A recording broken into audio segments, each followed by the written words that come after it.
Um forte aplauso para os doutores de boa tarde.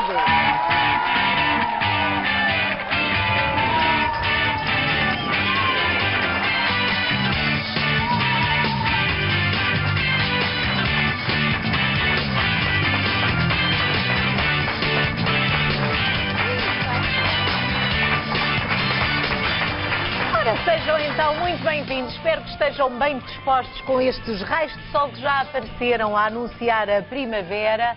Ora, vou apresentar o nosso painel de especialistas, a nossa médica dermatologista Alexandra Osório, o médico clínica geral Pedro Lopes, a ginecologista Bárbara Betancourt. E aqui ao lado, para os mais pequenos e para avós e pais, o pediatra Sérgio Pinto.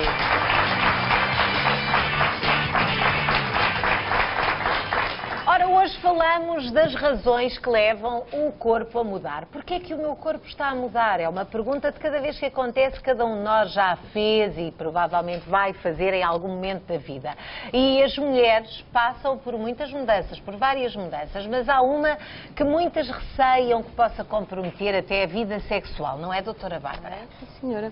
As mulheres passam por muitas alterações hormonais ao longo da vida, passando pela adolescência, na gravidez e depois na menopausa, quando os ovários ficam mais cansados e deixam de funcionar e deixam de produzir uma hormona extremamente importante e, portanto, com alguma secura vaginal. É aquilo que vamos falar hoje, um bocadinho sobre secura vaginal. Que é uma das questões que nos chegam muitas vezes dos espectadores, ou das espectadoras mais. É uma das que perguntam. E leva muitas vezes as doentes ao consultório, porque é um sintoma muito incomodativo, que altera do ponto de vista não só físico, mas também emocional, psicológico, que altera a vida sexual da mulher, do casal, e que tem boas soluções muitas vezes. Portanto, é uma questão de, no consultório, arranjarmos Mas é inevitável que as mulheres, em algum momento da vida, passem por isso. Exatamente, é frequente. As causas passam, às vezes, não só até alguns medicamentos antihistamínicos, até pela própria pílula também, que há logo também às vezes alguma redução da lubrificação e, portanto, alguma secura vaginal. Muitas vezes também no pós-parto, é uma das coisas que acontece, principalmente nas mulheres que estão a amamentar, é frequente ser uma queixa. Nas mulheres que amamentam? Exatamente, porque o nível hormonal fica num platô, portanto fica nos valores muito baixos e, portanto, acaba por ser quase como se estivesse numa menopausa também a mulher durante a amamentação.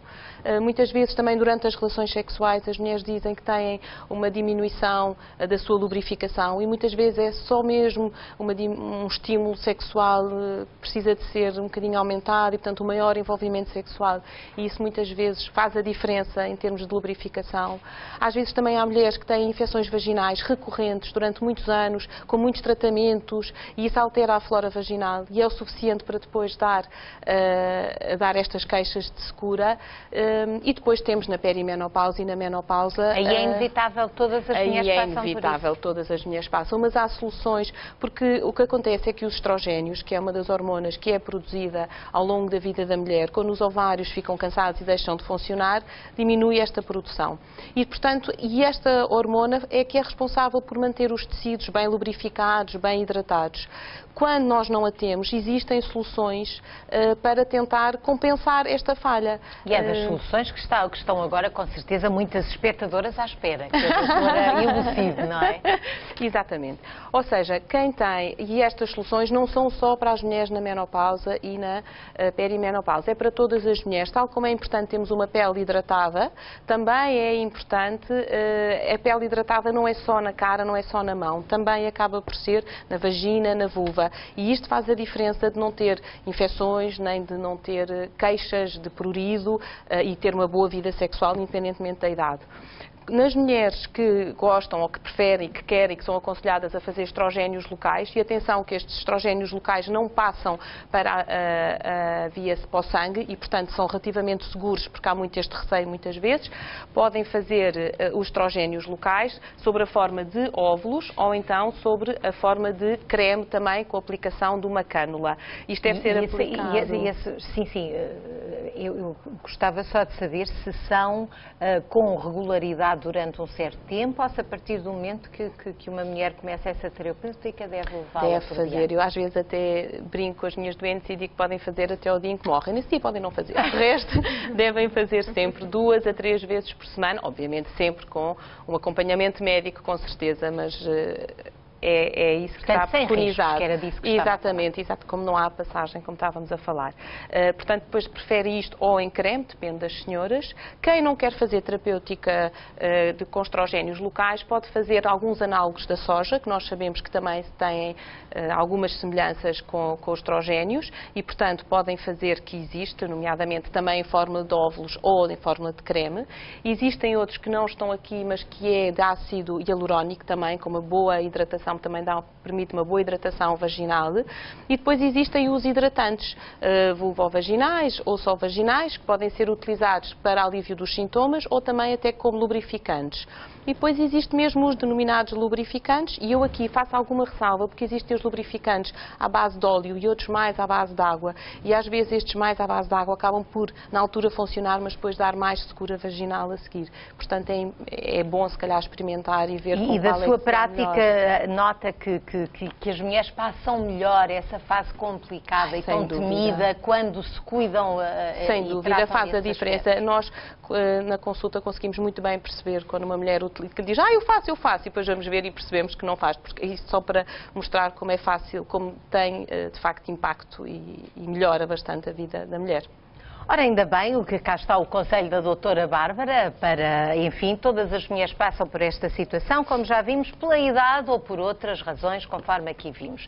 E há, de facto, alterações do corpo que são esperadas, como as da puberdade e as da idade, as da velhice, com borbulhas, por um lado, rugas, por outro, entre outras coisas. Mas há outras situações de transformações e de mudanças que não são por estas razões, como, por exemplo, os olhos. Para falar das alterações que os olhos podem ter, está connosco a médica especialista, oftalmologista Rita Diniz da Gama. Peço que a recebam, por favor. Olá, bem-vinda. Doutora, vamos então falar das alterações dos olhos que nós esperamos, quer dizer, estranhamos, não é, que aconteça? De facto, a cor dos olhos é qualquer coisa que é herdada dos nossos pais. Nós podemos ter uma gama de cores muito variadas, mas nós podemos dividir a cor dos olhos em azuis, verdes e castanhos. E todas as conjugações que isto permitem, um dos casos mais emblemáticos é o da Elizabeth Taylor. Tinha os olhos violeta e, portanto, tem um extremo azul, digamos assim, do olhar. Então, aqui está ela, com os olhos violeta, que foi uma das razões do enorme sucesso. Portanto, pode haver realmente mais tonalidades que não as que nós, à partida, pensamos, não é? Com certeza. A mudança da cor dos olhos acontece nos primeiros 6 meses de vida até ao primeiro ano de vida. Todas as outras mudanças que acontecem depois dessa idade, habitualmente não são normais. E, portanto, se surgem alterações da cor dos olhos, a pessoa deve procurar um médico. Pequenas alterações não têm importância, mas a mudança de um olho azul para um olho verde ou de um olho castanho para um olho verde podem ser sempre anormais. O que muda a cor dos olhos podem ser, por exemplo, medicamentos. Outra coisa são doenças benignas. Um dos casos também bastante mediático é o caso do David Bowie, que tem um síndrome de Horner. O David Bowie tem um síndrome de Horner porque tem um olho azul e um olho verde. A íris é esta estrutura que é responsável pela cor do olho e tem um orifício ao centro, que é a pupila, e que regula a quantidade de luz que entra dentro do olho. No caso do David Bowie, se repararem, a íris do olho direito é mais pequena que a do olho esquerdo. A íris do olho direito é uma íris patológica, tem um problema de funcionamento, porque a própria pupila não consegue funcionar. No caso dele, não tem gravidade absolutamente nenhuma. É uma situação congénita de malformação. Mas existem outras situações, o glaucoma pigmentar, a iridociclite Fuchs. Penso que temos uma imagem da iridociclite Fuchs em que um olho aparece também verde e o outro olho azul. E nestes não vamos encontrar a diferença da pupila. Aqui está. Nesta situação, o olho doente é o olho esquerdo, porque é um olho que tem inflamações recorrentes e isso leva a uma despigmentação do olho. Portanto, isto, quando se vê realmente a diferença da cor de um olho para o outro, pode haver ou há sempre algum problema associado? Provavelmente sim. Podem ser situações simples, como a do David Bowie, mas podem ser situações um bocadinho mais complexas, como esta que acabámos de ver. Portanto, há muitas situações que podem levar à diferença dos olhos, da cor dos olhos. De qualquer modo, eu chamava a sua atenção para um e-mail que nós recebemos de uma espectadora que diz que ultimamente os olhos dela sente que ficaram enevoados. É a Sónia, e a Sónia pergunta se é possível que a cor dos olhos mude e porquê. Já vimos aqui que há de facto várias situações de mudanças, mas assim sem nada mudar a cor dos olhos não acontece. Esta situação parece-me um pouco diferente, porque a senhora queixa-se que a cor dos olhos é esfumada. Ora, a íris está aqui e é ela que é responsável pela pigmentação do olho. Mas existe uma estrutura que está à frente, que é transparente, que é a córnea. Portanto, nós vemos a cor do olho através de uma estrutura transparente, que é a córnea. E quando ela perde a transparência, isso sim dá um aspecto esfumado à cor dos olhos. O que significa que esta senhora deveria procurar um oftalmologista para ver se tem algum problema aqui nesta estrutura anterior, que é a córnea. Porque não se pode atribuir isso a um esforço maior, a um cansaço, é de estranhar que isso aconteça, os olhos ficarem baços. É. Porque a pessoa se fica cansada não é na cor dos olhos que se nota. Não. Pode não. ser à volta com as olheiras, não é? Apesar dos olhos serem o espelho da alma, não é por aí. Mas ainda agora estava a falar, nós vimos ali uma imagem maravilhosa de um bebê com os olhos muito azuis e os bebês realmente nascem com, muitas vezes com os olhos claros e às vezes na família há pessoas de olhos claros e ficam a achar vai ter os olhos azuis ou vai ter os olhos verdes e depois não tem nada. Demora sempre quanto tempo até ficar entre 6 meses a 1 ano. Definido. Fica definido aos 6 meses ou 1 ano de vida. O azul é a ausência de pigmento. Portanto, a íris que não tem qualquer pigmento é azul. Um exemplo são os albinos. Os albinos são pessoas que não têm qualquer pigmentação e têm olhos azuis. Portanto, o aumento da pigmentação vai acontecer nesses primeiros meses e nesse primeiro ano de vida. E a pigmentação intermédia é verde e a máxima pigmentação é castanha. Portanto, os bebés, quando nascem, ainda não têm a pigmentação completa, por isso é que têm essa cor azulada e muito apetecível, não é? Quanto ao caso da Sónia, a preocupação dela de sentir que está um bocadinho fumado, que não está tão transparente, tão viva a cor como deveria, pode significar coisas muito complicadas, isto? Não, habitualmente não. Eu não sei que idade tem a Sónia, faz ideia? Não sei. Ela não refere. Pode acontecer, por volta dos 60, 70 anos de idade, a córnea perde naturalmente a transparência. Com a idade. Sim, mas sem grande significado. E isso é uma razão principal para que isso aconteça. Nada e de grave. depois ainda há, falando da cor dos olhos, agora, ultimamente, uma tentação para pôr lentes de toda a espécie e feitio. Não devemos ter cuidados, como é? A lente de contacto cosmética realmente é muito apetecível. Eu acho que tem que se levantar sempre a reserva que estamos a introduzir um corpo estranho no olho que necessita de cuidados próprios. Às vezes existe uma tendência para menosprezar isso relativamente quando comparamos os utilizadores de lentes de contacto cosméticas com os outros. Dizem, isto é só para mudar a cor do olho, mas não. É preciso ter os mesmos cuidados que se têm em relação às outras lentes de contacto. E desde que se tenham esses cuidados, não vejo contraindicação nenhuma. Sejam olhos castanhos ou os olhos azuis? Isso depois depende do gosto pessoal de cada um, não é? Irá adaptar-se consoante se sente melhor. Mas os olhos azuis mais claros não são mais sensíveis a essas mudanças do que os outros? Não. À partida, não. Sim. Doutora, muito obrigada. Obrigada, eu. Uma salva de palmas para a nossa médica oftalmologista, a doutora Rita Diniz da Gama, que veio aqui deixar-nos esclarecimentos. Ora, Ora, a propósito de olhos, se quer ficar com os olhos mesmo a brilhar, nada baços, no final do programa é uma questão de tentar que lhe saia hoje o cartão de sonho. Só não saia quem não marca o 760 20 120. Isso eu posso garantir. De resto, nunca se sabe onde vai parar o cartão de sonho, mas é sempre alguém que fica satisfeito, obviamente. Isso acontece no final do programa, quando nos despedirmos hoje dos doutores aqui no Boa Tarde. Há 20.500 euros no jackpot e há um prémio garantido de 1.000 euros. Portanto, quem só agora chegou ao nosso contacto fica a saber que pode inscrever-se no cartão de sonho até ao final do programa. Eu depois encerro o passatempo e já não há hipóteses, mas entretanto até lá pode ir marcando porque fica registado cada vez que marca o 760 20 60 20.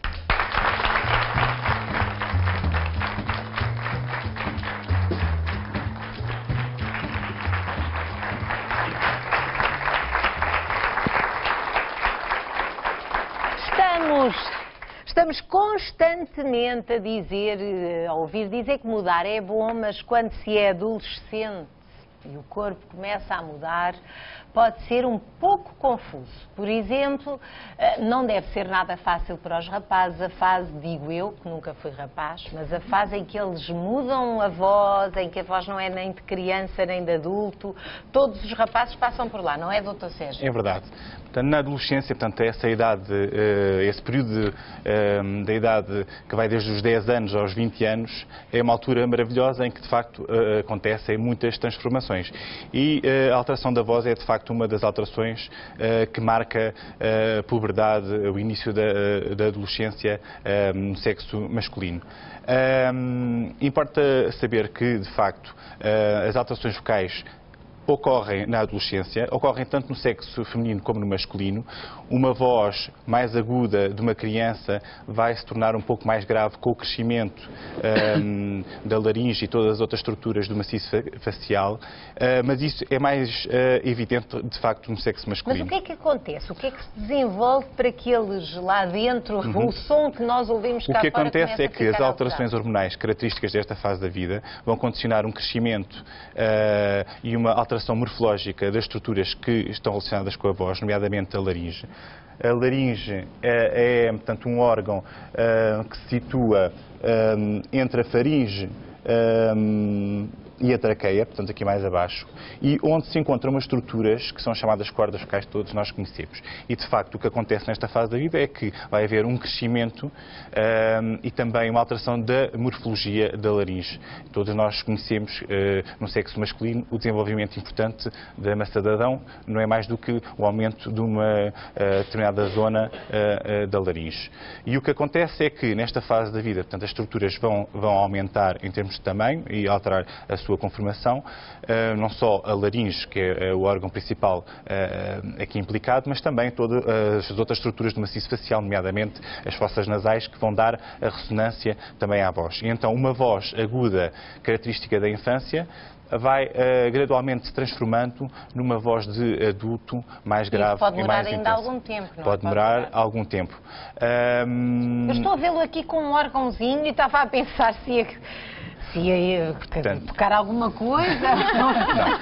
Os meus dotes musicais não permitem tanto, mas no fundo isto, o órgão pretende representar, no fundo, a evolução da laringe desde a criança, em que de facto funciona numa gama de sons mais agudos, até a uma laringe, umas cordas vocais de um adulto, em que a voz se caracteriza por uma tonalidade mais grave. E no fundo, na adolescência o que acontece é o deslocamento ou a habituação do organismo, da laringe do indivíduo, a este funcionamento numa gama de frequências mais baixas. Isto é um processo fisiológico, normal, muitas vezes atormenta muito não só o adolescente, mas também os pais, mas é uma situação fisiológica que não tem nada de normal. Raros são os casos que, de facto, porque as alterações da voz se podem manifestar em idades limites antes dos 10 anos, ou essas alterações só se verificam muito mais tardiamente, ou então que esta fase de transição da voz se prolongue durante muito tempo, mais de 6, 12 meses, aqui podemos pensar que pode haver algum problema de base. E está relacionado, e aí tem que haver uma intervenção? Aí poderá haver uma intervenção, poderá haver algum problema funcional ou morfológico da laringe, e aí o otorrino poderá ter algum papel, ou poderão estar implicadas algumas alterações hormonais. Aí toda a avaliação do desenvolvimento pubertário tem de ser avaliada por um médico, por um endocrinologista, mas são situações muito limites.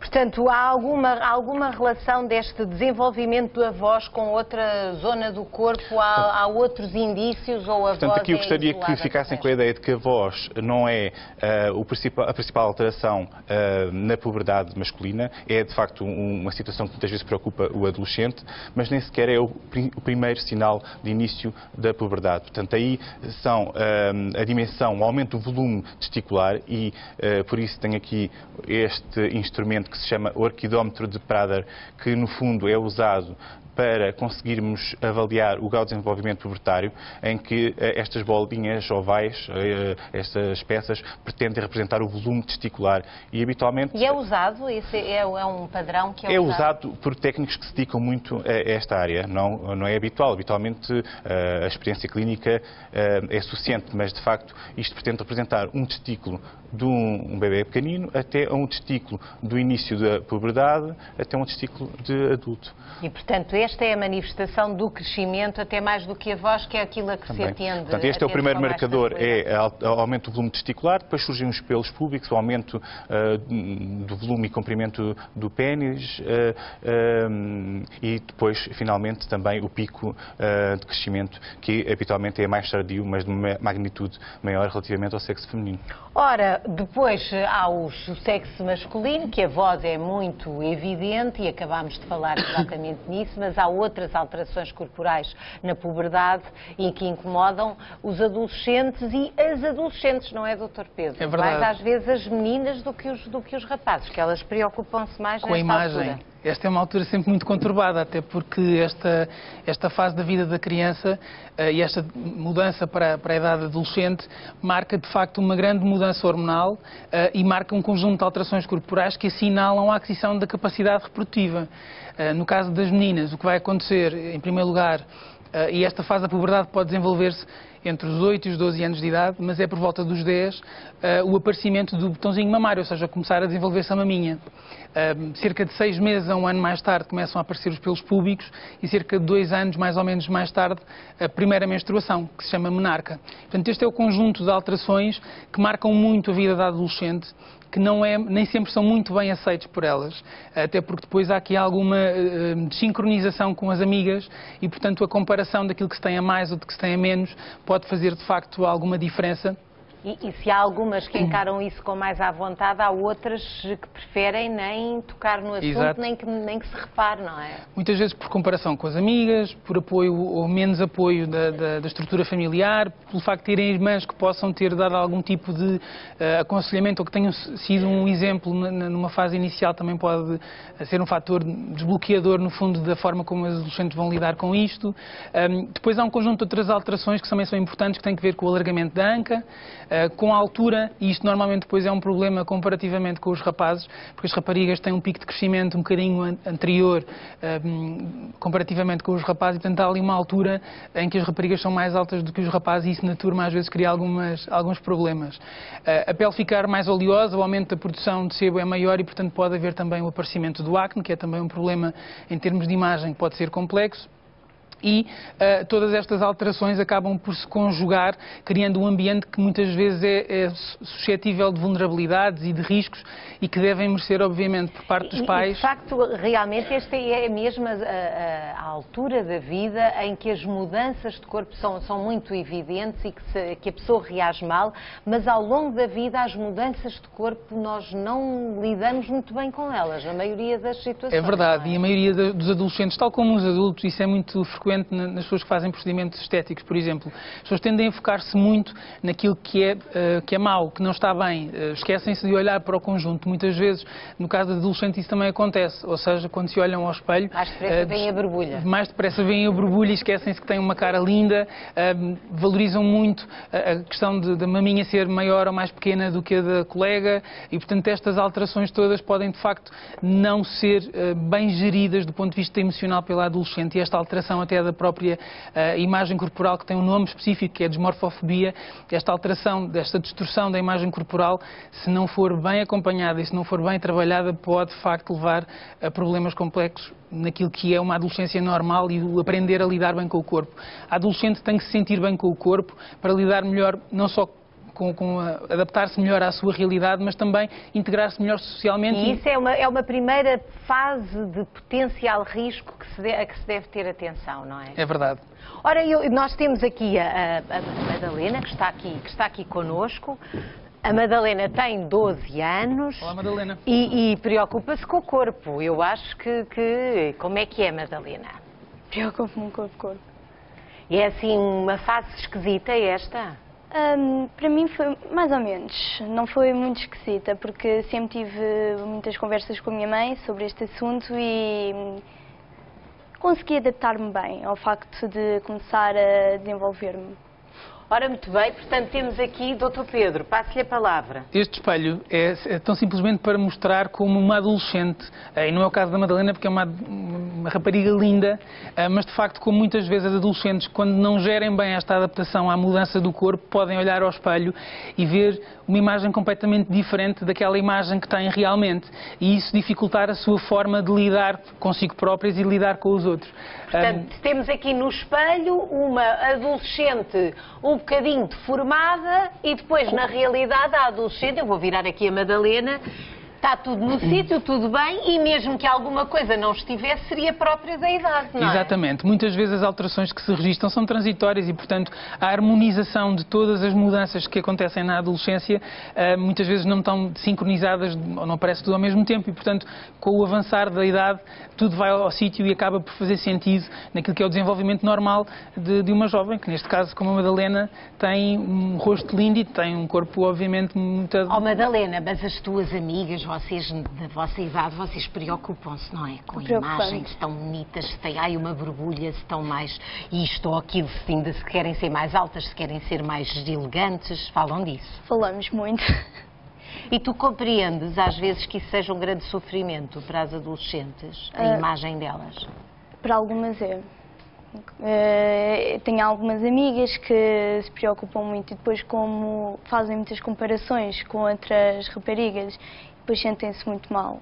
E este é o período das comparações, não é? E é que devemos ter o máximo de cuidado. É sobretudo porque estes comportamentos ou estas alterações da percepção de facto do corpo podem levar a comportamentos até de distúrbios de comportamento alimentar e é uma fronteira muito ténue a situações de anorexia, de bulimia e outras alterações de comportamento alimentar que são obviamente muito graves e que devem ser motivo sempre de um acompanhamento próximo dos pais, dos educadores e muitas vezes dos irmãos, das amigas que devem estar atentos a estas situações. Para não chegar até aí, não é? Exatamente. Estar atento logo desde o início e não fazer comparações, não é, Madalena? As comparações são terríveis. Uma salva de palmas para a Madalena. Obrigada.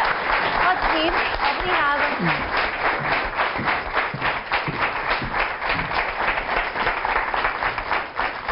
Pois é, há uma alteração corporal de que ainda não falámos e que ninguém quereria ter. Aposto que a maioria das mulheres até nem querem ouvir falar sobre isto, mas pronto, mas preocupam. Sabem do que estou a falar? Da celulite. Não se vê bebés com celulite, ninguém nasce com celulite, mas ela aparece. A celulite e a acumulação de gorduras localizadas são problemas que afetam sobretudo as mulheres, porque têm maior percentagem de massa gorda. Podem surgir devido à má alimentação, à forma como se come, a posturas corporais erradas, à ingestão de álcool e à vida sedentária, mas também a desequilíbrios hormonais, a gravidez ou o uso de pílula anticoncepcional. Seja qual for a causa, tanto as mulheres com excesso de peso como as mais magras ou as que fazem exercício físico podem ter celulite.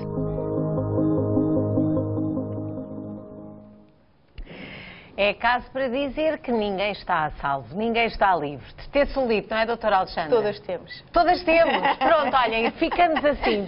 Isso ao menos é democrática a celulite. Não é?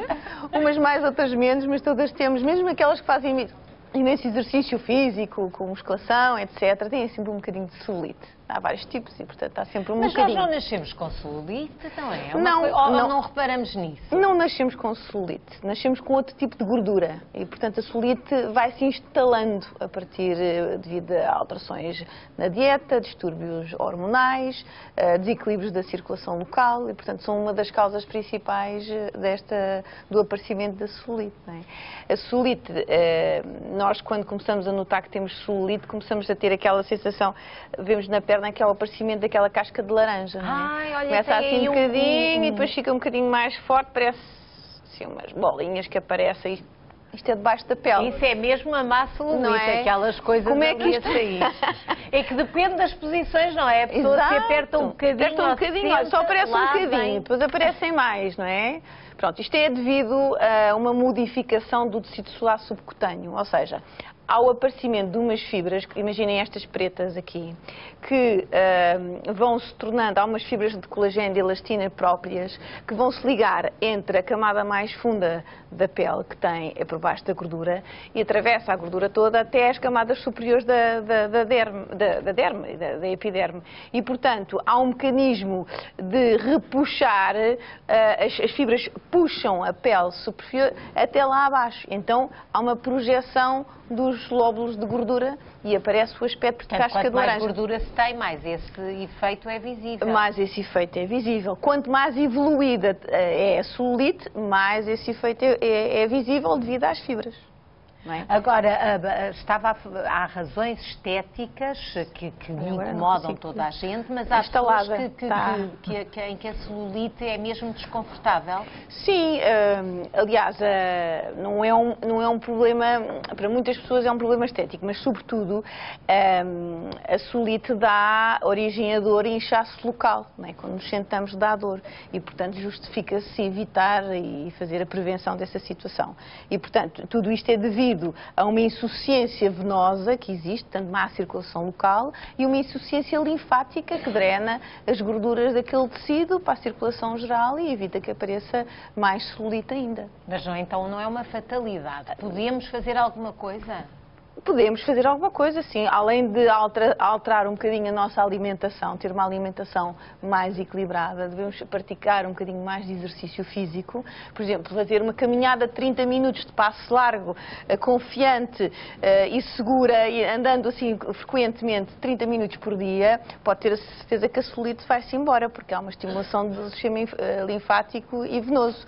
Além de evitar algumas posturas, por exemplo, cruzar as pernas, devemos beber um bocadinho mais de água, evitar uma alimentação, um período de jejum prolongado, evitar fumar, são tudo algumas sugestões que melhoram bastante e permitem-nos a prevenção da própria instalação da celulite. Eu estou a vê-la aí com um tabuleiro recheadíssimo de coisas. É para ajudar. É para ajudar. A prevenir.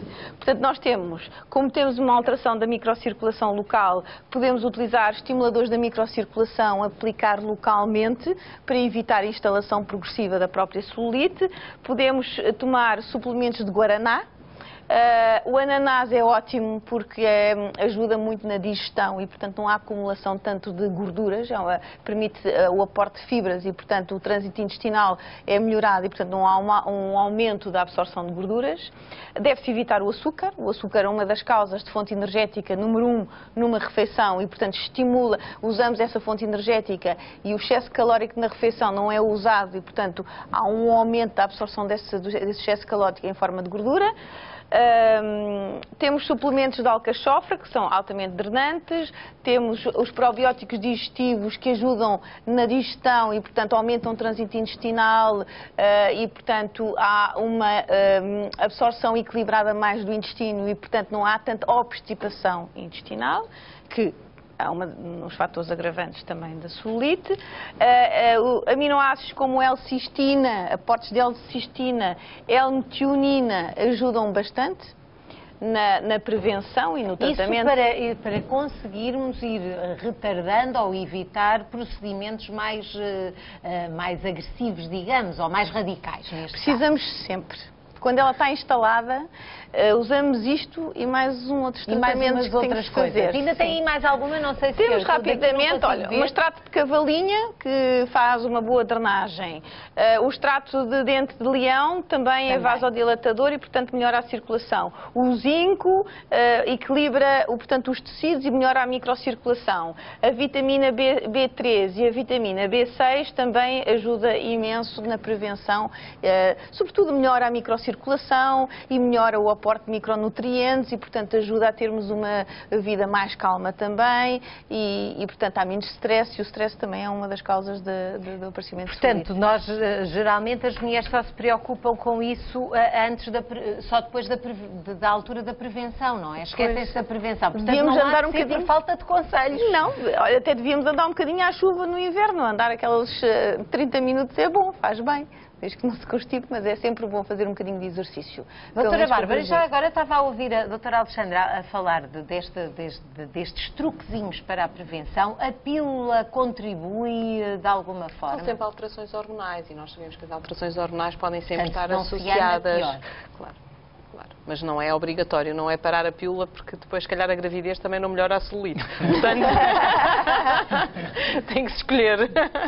Portanto, doutora Alexandra, este é um problema que realmente é universal. Universal.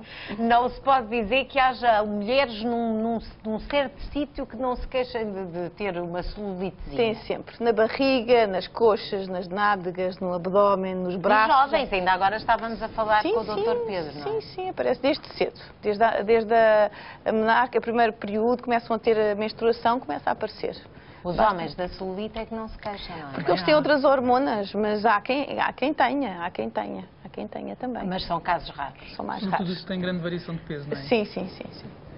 Pronto, e assim ficámos aqui, temos o nosso tempo limite, portanto, muitas outras alterações realmente acontecem no nosso corpo ao longo da vida, não é? Mas vão ter que ficar para outro programa. Hoje já fizemos aqui o chamado La Miré. Se tem perguntas para fazer aos nossos médicos especialistas, não hesite. Podem enviar-nos por escrito ou gravadas em vídeo para os doutores@sic.pt. Na próxima semana, os doutores do Boa Tarde estão de volta com mais informações e conselhos médicos e, quem sabe, com respostas para o seu caso em particular. É uma questão de participar. Uma salva de palmas para os nossos médicos. Muito obrigada.